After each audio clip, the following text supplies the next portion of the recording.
Do you find yourself holding your breath when you hear their keys in the door? Just wondering what kind of mood is walking in tonight. Do you spend hours replaying conversations, trying to pinpoint the exact moment you could have said something different to stop them from being disappointed? For years, I was living on an emotional tightrope, convinced it was my job to be the architect of my partner's happiness. I was a full-time mood manager. I was an emotional detective, always on high alert for the next storm. This is how one tiny boundary made our relationship more intimate than I imagined. Section 1. The prison of people-pleasing. For the longest time, I honestly thought this was just what love looked like. I believed that being a good partner meant making sure the person you love never, ever feels sad or angry or let down.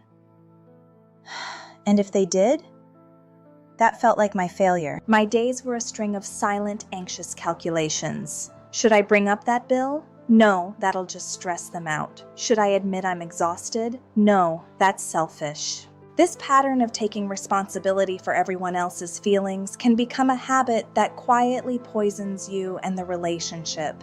It traps you in a cycle. I was living in a state of preemptive apology. I'd sacrifice my own needs, my opinions, and eventually my own sense of self, all in the name of keeping the peace. But that peace has a hidden cost.